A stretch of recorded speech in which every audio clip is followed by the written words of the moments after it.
Chers téléspectateurs, vous êtes toujours dans le bœuf politique. Nous sommes le 13 avril 2024. J'en profite pour souhaiter un bon anniversaire à mon frère cadet Mathieu. Bon anniversaire à toi. Nous allons maintenant, avec notre invité, le professeur Charles Mal Messanga-Yanding, un homme très bouillant, mais très intéressant également, ouvrir la page du changement au Sénégal.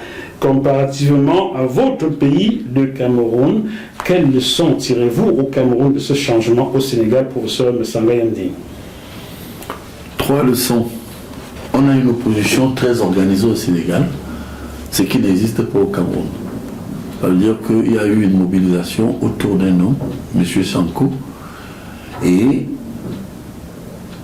avec la maturité du peuple sénégalais, ils ont atteint leur objectif.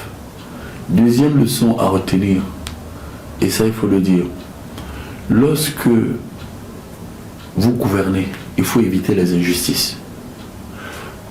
Le Sénégal parle sur ce deuxième point au Cameroun parce que lorsque vous levez la tête au Cameroun, on vous envoie à Garoua. Lorsque vous levez la tête au Cameroun, on vous met en complément d'effectif si vous êtes fonctionnaire, magistrat ou je ne sais qui. Donc il y a le tout. Vous avez oublié, on vous envoie aussi en prison lorsque vous levez la tête. On vous met en prison. Ça c'est vrai. C'est-à-dire qu'il y a une dictature au Cameroun formelle de la gouvernance d'opinion où on ne vous laisse plus parler.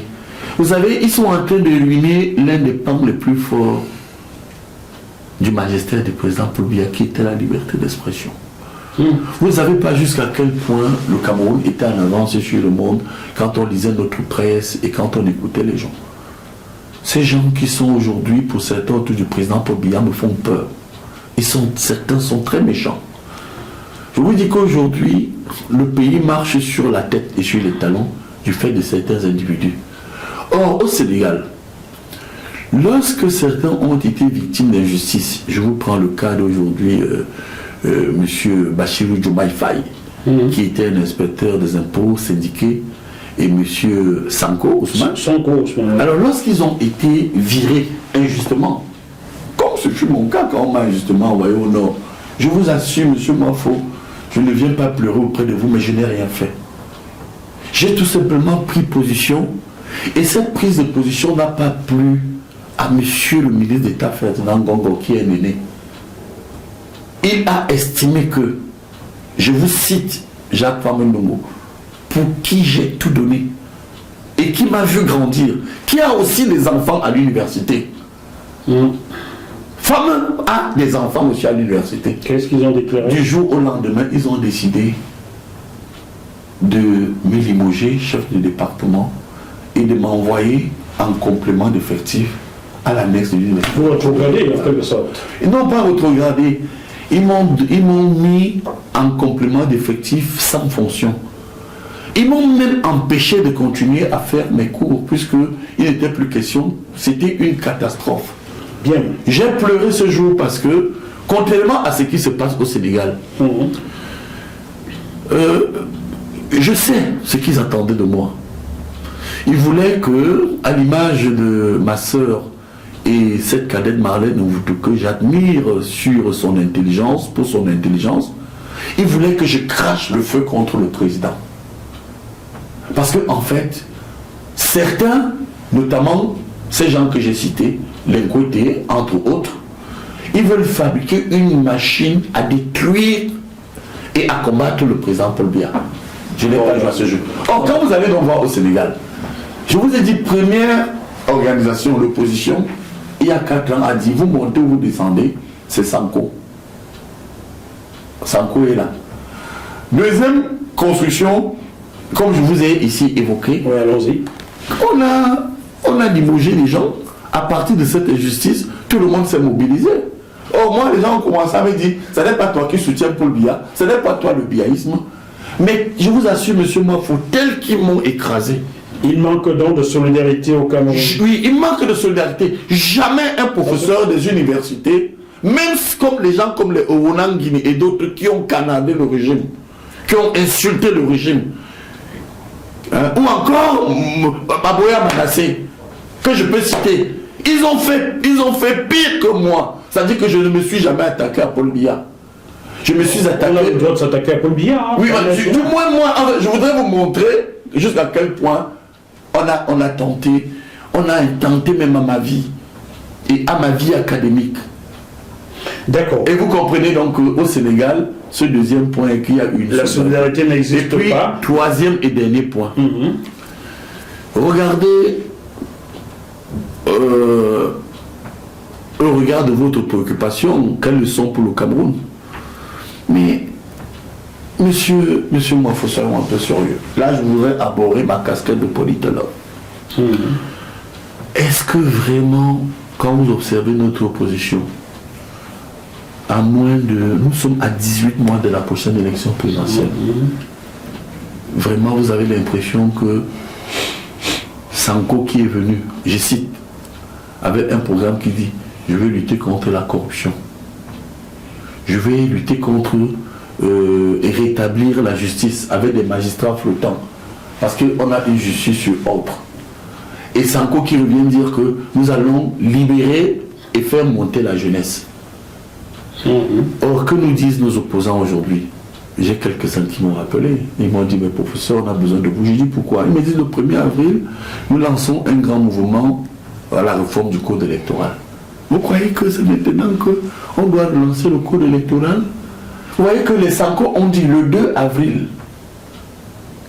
Monsieur Macky Sall, avec ses lois, avec ses textes, il peut tout changer. Il a touché la caution, il a fait des amendements, il a même voulu pousser jusqu'en décembre.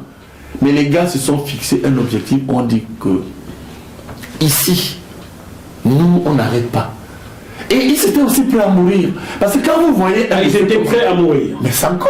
Ce qui n'est pas le cas au Cameroun. De nos opposants qui veulent remplacer Paul Biya. Les Camerounais, d'ailleurs. Du moins, d'abord, écoutez, quand j'ai un ami, un camarade de classe, Sey, qui est à côté de Sanko, il m'a dit, lorsque Sanko a entamé sa grève de la faim, nous avons appelé les marabouts pour lui dire, tu es musulman.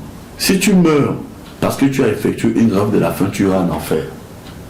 Donc c'est un homme qui était prêt à mourir. Donc vous comprenez que nos opposants, je voudrais aussi leur passer un message.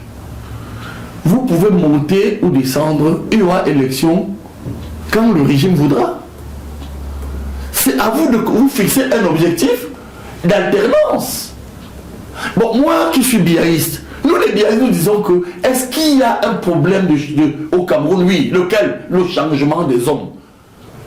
Le renouvellement de la classe politique. Alors quand vous fixez cet objectif, vous dites, écoutez, ils n'ont qu'à garder X ou Y, parce que moi, par exemple, Sanga Yamdi, mon souhait qu'ils arrivent en 2025 avec tout cela, ils se souviendront quand même qu'il y a quelque chose. Quant à l'opposition, vous parlez de l'opposition depuis, hein? Oui, bon, non, là c'était l'opposition. Oui, l'opposition de l'opposition. Oui, quant au pouvoir. Ah, au pouvoir. Le pouvoir est en train de commettre ou de vouloir commettre une bêtise irréparable. Laquelle? Donner l'impression qu'il faille faire des calculs pour éliminer Kamto. Quand vous causez avec un homme du pouvoir, même ici à Paris, il me dit non, on ne va pas organiser les élections en février parce que Kamto risque d'être qualifié. Vous vous rendez compte? Regardez le degré de bassesse. C'est-à-dire qu'on veut priver les Camerounais de l'opportunité de prendre le pôle de l'équilibre des forces politiques en disant que cette élection doit être repoussée. Et c'est là où maintenant je peux vous rejoindre. Donc ça veut dire qu'il y a, je m'en fous même si vous acceptez ou pas, mais ce que je vais dire, c'est que l'erreur du pouvoir est de faire croire que, attention, les Bamileke veulent prendre le pouvoir. Ah bon, ça se dit? C'est l'image. Donner que les Bamileke vont prendre. Alors donc du coup, qu'est-ce qu'ils font? Ils disent que remobilisons-nous pour que Kamto soutenu par les Bamileke n'accède pas au pouvoir. C'est ce qu'ils se disent.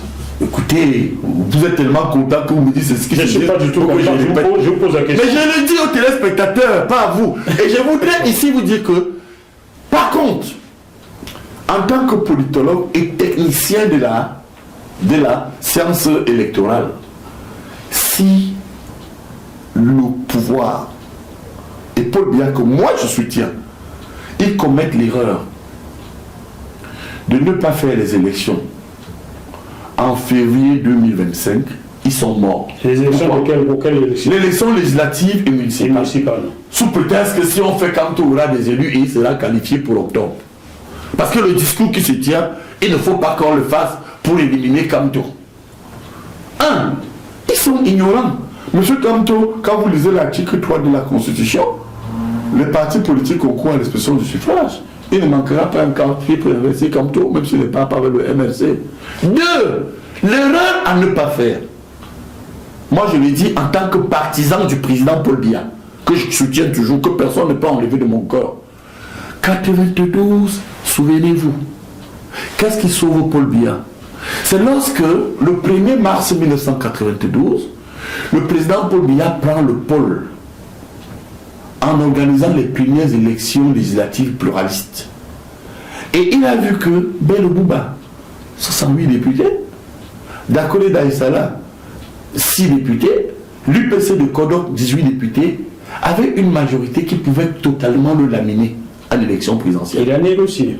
Il a négocié. Bon, on regardait ces petits goujats qui ont sacrifié à la fois le peuple camerounais et Paul Biya. Ne soyez pas insultant, s'il vous plaît. Non, goujat n'est pas une injure. Oui, c'est une expression qualificative. Non. Péjoratif, là. Oui, ça c'est une expression de goujat qui montre en fait qu'ils n'ont pas de la jugeote politique. Et qu'ils sont égoïstes. Ils sont égoïstes. Alors qu'est-ce qu'ils viennent dire au président? J'ai eu quelques rapports. Monsieur le Président, pour que Kamto ne se présente pas, parce qu'il sera un homme encombrant, repoussons les élections. Moi je leur ai dit, c'est l'hirondelle qui annonce le printemps. Si vous voulez sauver le président Paul Biya et son choix futur, parce que le président Paul Biya, vous le rappelez, il a dit, je vais ainsi, je pars, ou je vais me reposer au village. Donc le président Paul Biya est dans une option de partir aussi. Mais si vous voulez prendre le pôle et négocier pour sauver le Cameroun, où les tensions sont graves, où les ruptures sociales sont féroces, où aujourd'hui les relations entre gouvernants et gouvernés ne se font plus dans la confiance, où l'arbitraire existe aussi dans certaines promotions des cadres. Laissez faire le double scrutin en février, on verra le vrai rapport de force, on va négocier et on va réconcilier les Camerounais. Et j'espère que dans les bureaux de vote, il n'y aura pas de militaires ou des gourdins pour empêcher l'opposition de surveiller ces votes. Car je sais que ça existe, j'ai des vidéos. Et vous m'avez d'ailleurs dit ici que vous avez participé au bourrage des urnes. Jamais. La main. Ne le dites plus. C'est Roméo Dika qui l'a dit. Chers téléspectateurs, retrouvez cette émission sur JMTV+. Moi, me Sanga, il y a pour les urnes. Vous allez l'écouter le dire. Non, pas moi, je me rappelle. Voilà ce que je vous avais dit. Je vais répéter aux téléspectateurs ce que j'ai dit. Vous savez, Dieu m'a enlevé certaines choses, mais il m'a donné une mémoire incroyable. Je vous ai dit ceci. Quand je suis dans mon fief à Yabassi, où je représente le RDPC, sur 52 bureaux de vote, je me rends compte aux dernières élections présidentielles que un parti comme le MRC n'avait que 4 bureaux de vote avec contrôle. Et je vous ai posé la question, qu'est-ce qu'on fait des autres 48 bureaux de vote lorsque je viens de contrôler le vote pour le président Paul Biya? Je trouve le représentant du RDPC et les camps. Et je vous ai posé la question. Je demande combien de votants il y a dans cette boîte. On me dit 400. Combien ont voté? 150 en faveur de Paul Biya. 10 contre Paul Biya. Bon, et je leur dis, mais on clôture le bureau de vote dans 1 minute. Comment on fait? Et je vous ai pris, c'était une métaphore. Vous croyez que moi je ne vais pas dire au gars que bon, pour ne pas perdre le temps, comme l'opposition n'est pas là, versons tout ça, donnons à Paul Biya. Donc c'est ce qui arrive. Je ne vous ai pas dit que je l'ai fait. Ça dit que je ne vais pas aller dans l'urne surveiller le vote pour les opposants. Et je vous donne un chiffre. Voilà que je vais aider l'opposition maintenant. Oh là là. Vous avez 26 000 bureaux de vote. Mais identifiez-les. Faites ce qu'on appelle le communautarisme de contrôle. Ou dans une coalition forte, où vous savez que chacun peut contrôler le vote là où il a des populations. Vous vous associez par exemple à l'UDC à l'ouest, vous vous associez au MRC à l'ouest, vous vous associez peut-être à tel autre parti au nord, etc., vous allez contrôler le vote. Donc, je vous assure, et je leur donne un secret. Moi, j'ai été le représentant pendant 15 ans de l'UNC, du RDPC en France. Du RDPC dans le contrôle des votes au Cameroun. Je vais vous révéler quelque chose. Qu'est-ce qui a tué l'opposition qui n'est allé contester que le vote au Conseil constitutionnel? Monsieur Mwafo, je vous dis la main sur le cœur, vous venez de rendre un service énorme à l'opposition. Je vais leur donner un secret. On continue. Le vote se passe à l'échelle de la commission locale de vote. Ça veut dire que, on vous dit par exemple qu'à Yabassi, il y a 60 urnes. C'est les résultats qui sortent de ces urnes qui vont arriver au Conseil constitutionnel. Ça veut dire que à Bafoussam, à Banjul, à Baranté, à Mora, à Bektoua. Or, l'opposition a tendance à banaliser les commissions locales de vote. Quand on a signé le procès verbal là-bas, on le remonte à la commission départementale, à la commission régionale, à la commission nationale de vote. Mais quand le magistrat qui proclame les résultats au Conseil constitutionnel veut le faire, qu'est-ce qu'il fait? Regardez, M. Mwafo. D'accord. Nous aidons ces gens-là. M. Dipandamole était très mal à l'aise en 1989. Oui, c'est une parenthèse. Nous avons fini par savoir ce qu'il s'était passé. Oui, mais en attendant, quand vous arrivez aujourd'hui chez Clément Atana, bon, ils disent, bon, proclamation des résultats. Quand vous dites Adamawa, mais c'est ce qui est sorti à la commission locale de vote. C'est recevable. Disons donc à nos opposants, comme au Sénégal, rappelez-vous, il y a un événement qui m'a marqué moi. Le 22 mars 2024, M. Nyat est reconduit et cavaille. Les Camerounais se mettent à pleurer. Oh, les pauvres.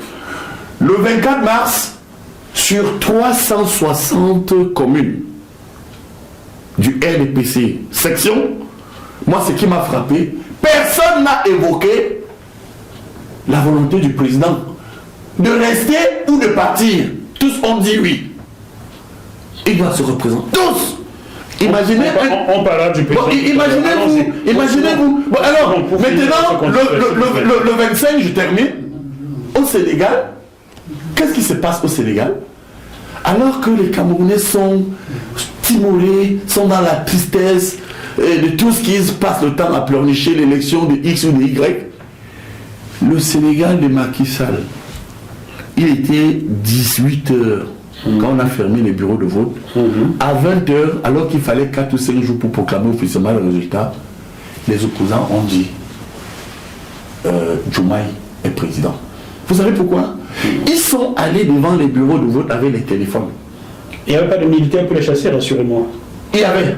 Ah, mais dans la discipline. Ah, d'accord. Bon, mais au Cameroun, les militaires les chassent plutôt. Mais non, vous là, poursuivons. Vous aidez les opposants à être faibles. Je vais poursuivre. Dites aux opposants qu'avec ce que je viens d'écouter du professeur, brouillez-vous pour que le jour du vote, chacun soit devant un bureau de vote. Et c'est la somme des résultats qui fera que l'opposition ne viennent pas faire comme Kamto a fait, où j'ai vu Madame Doki dire que j'ai des yeux. Elle amène des faux procès-verbaux. Très bien. Or, il n'avait pas de procès-verbaux. Monsieur Messanga Yamdi, vous auriez pu évoquer Albert Nzong en 1992, avec ce qui vient de révéler au Camerounais. Ok. Moi, je ne sais pas ce qu'il a dit là, franchement, je n'ai pas suivi. Il passait sur mon ami Cyril Bojiko, et a révélé des irrégularités et le trucage des élections en 1992. Vous ne dites pas, vous n'êtes pas au courant, vous, ancien membre du comité central du Non, moi, on va poursuivre. Est-ce que vous trouvez donc que quand M. Zongan le dit, vous croyez qu'il est donc sérieux pour être dans une équipe qui vient le remplacer pour le Biya? Quelles sont les conséquences? Vous comprenez? Est-ce qu'un monsieur comme ça peut remplacer le changement au Sénégal? Quelles sont les conséquences pour l'Afrique centrale d'abord et l'Afrique en général? Pour l'émancipation des peuples, il faut que les gars en Afrique centrale soient matures. Parce que oui, regardez bien les Sénégalais, ils sont matures, hein? Ils savent ce qu'ils veulent. Et pour les opposants, ils donnent une leçon de solidarité et de remobilisation. Et pour la société elle-même et les populations, ils donnent une leçon de mise en place de stratégies qui vous permettent de contrôler le vote. Très bien. Donc le Sénégal peut être un pays qui inspire... oui. contrairement à ce que les gens disent. Chaque pays a son histoire. Hein. Le Cameroun, c'est le Cameroun, le Sénégal, c'est le Sénégal, les autres, c'est le Sénégal. Mais en réalité, il y a je reprends encore ce thème des translations stratégiques qui peuvent être opérées. Peut-on avoir un débat juste sur le Cameroun, un débat honnête sur le Cameroun, sans s'invectiver honnêtement? Oui. Ah bon? Mais vous savez pourquoi? L'un des jeux, sinon le principal jeu que certains caciques radicaux du régime ont entretenu, c'était de faire émerger les gens dépolitisés. Parce que quand vous regardez bien, l'opposition se neutralise entre elles et vice-versa. On met toujours des gens pour insulter, pour mentir, pour détruire. Bon, or, quand vous observez l'opposition, mais regardez comment l'opposition camerounaise est explosée. Regardez comment tous accusent le régime. Ça veut dire qu'on vous dit qu'on a près de 300 partis, chacun accuse l'autre. Je connais plein qui sont instrumentalisés par le régime. Hein. C'est que le régime est fort. Le jour où votre ami Jean de Dieu Momo aura des choses que je ne citerai pas, qui viennent s'asseoir là pour que j'explique aux Camerounais comment il est arrivé en politique. S'il vous dit que le Parti démocrate aux États-Unis lui a pas versé de l'argent en 2011, j'apporterai les preuves. Donc, bon, ça c'est la stratégie, hein. Mais ça ne change rien dans un environnement social où les Camerounais, chaque fois qu'un Camerounais émerge, si on vient dire aujourd'hui, Jackie Moifo est candidat, ils vont se mettre tout simplement à insulter. Oh, il a fait ci quand il était jeune, il a fait ça quand il était vieux. Or, les Camerounais sont immatures. Les Camerounais sont devenus des gens très méchants, qui passent le temps à régler les comptes aux gens qui veulent émerger. Quel est ce pays où toute personne qui veut émerger est chaque fois une tare? Merci beaucoup. Vous comprenez? Il faut qu'on arrête ça. Donc, c'est l'immaturité. N'oubliez pas que nous parlons des leçons avec le Sénégal. Tout à fait. Les Sénégalais ont transgressé leurs égaux. Les Sénégalais, et il faut dire à ceux qui nous écoutent, que M. Macky Sall part du pouvoir par la petite porte, du fait de cette turpitude. Très petite. Pourquoi les Camerounais, à un moment donné, ne peuvent pas se dire, regardez pourquoi Charles Ateba-Yémé et moi avons été mal vus. Nous avons dit, voilà ce que le président Paul Biya, notre maître politique, a proposé. Mais ce n'est pas ce qui est fait. Alors, le combat que nous menons, ce n'est pas un combat contre un individu. C'est un combat contre une forme de trucage, de mensonge. Contre un système. Un système. Tout simplement. Qui ment. Qui ne dit pas la vérité et qui entretient ce que j'ai appelé dans mes discours récents, la criminalisation de l'État. La criminalisation de l'État, c'est quoi? Vous avez un monsieur qui est, par exemple, prenons un cas tout bête, médecin. On le remplace par un infirmier. Ben, le médecin qu'on limoge, qu'est-ce qu'il lui reste à faire? Soit aller se suicider, soit prendre des armes. Soit c'est pas tout fini. Non, on est dans la logique de la criminalisation de l'État. La criminalisation, c'est que on envoie les gens au suicide ou à faire des fautes qui peuvent les traîner en prison. Vous comprenez? Donc, il y a cela. Il y a cette âme, heureusement, vraiment sur ce point, le président Paul Biya a encore des hommes de cœur, des hommes bons, comme Samuel Voloyolo. Et quelques-uns que je peux aussi citer, les René Sadi, et les Laurent Esso, les autres que je peux citer, il n'y a pas que de mauvais. On parlait de Est-ce que nous sommes dans un système où tout le monde est mauvais aussi? Non. On parlait de l'Afrique, on va poursuivre, professeur. Non. Comment, ou bien, où situeriez-vous une éventuelle relation entre le Sénégal et l'Alliance des États du Sahel, l'AES? Ça va arriver. Ça va arriver? Il ne faut pas oublier que M. Sanko est proche de la rupture. Et là, je l'ai aussi dit à mes amis de l'Élysée et de Matignon. Vous venez de commettre une erreur irréparable. Vous avez contribué à l'incarcération de M. Sanko. Sonko plutôt. Hein. Sonko, merci, vous savez que c'est un problème de ton. Et vous avez raison, M. Sonko. Vous êtes à l'origine. Vous avez été dans toutes les duplicités qui l'ont amené en prison. Et vous avez été contre le peuple sénégalais. Il est clair qu'avec ce qui va se passer, moi je vous dis la main une fois de plus sur le cœur, que la rupture avec la France et le rapprochement avec le Niger, le Mali, le Burkina Faso et bien d'autres pays africains modérés ne va pas tarder. Chers téléspectateurs, sur ce même plateau de GMTV+, il y a 10 mois de cela, l'ancien député macroniste Sébastien Nadeau déclarait ceci: pour le Quai d'Orsay et l'Élysée, c'est tout sauf Sonko au Sénégal, et au Cameroun, c'est Franck Biya. Et il ajoutait, mais ça ne marchera pas comme l'Élysée veut. La preuve au Sénégal, ce sera avec Sonko, et la France ne voulait pas cela, selon le député macroniste Sébastien Nadeau. Vous pouvez retrouver cette émission sur JMTV+, intitulée Togo, la démocratie étouffée, de Sébastien Nadeau. Ces propos sont là-dedans. Voilà, c'est pas fait. Alors, maintenant parlons de la Russie, de Poutine et des BRICS. Pensez-vous que le Sénégal se rapprochera du BRICS et de la Russie? Mais ils y sont déjà. Comment? Vous avez vu plusieurs fois, ils étaient déjà observateurs lors des sommets des BRICS.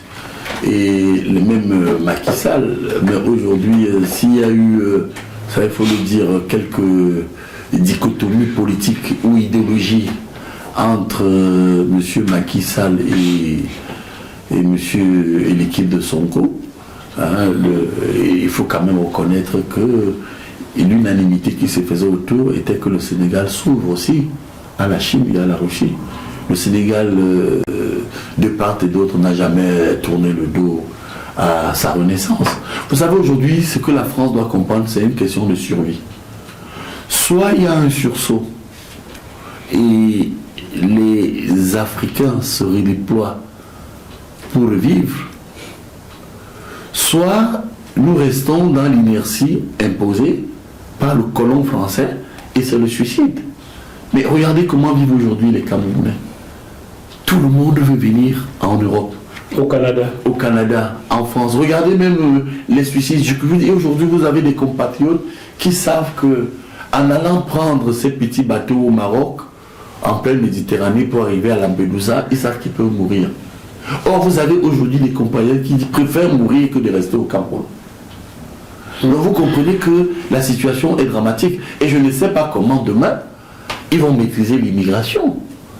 Ce que nos amis français doivent comprendre, c'est qu'aujourd'hui, les politiques autoritaristes, égoïstes et statocentrées qu'ils ont menées en Afrique ne marchent plus. Et ne marcheront plus? Ça ne marche plus. Il faut changer de paradigme. Il faut changer de paradigme. Regardez tous ces gens qui vivent ici et qui peuvent apporter à l'Afrique. Moi, je crois que la France a raté ce que les Américains ont fait pour le Japon. Hiroshima et Nagasaki étaient un signe pour dire aux Japonais: tournez-vous vers l'économie, nous allons vous porter notre appui, mais nous allons également nous appuyer sur vous pour reconstruire les États-Unis.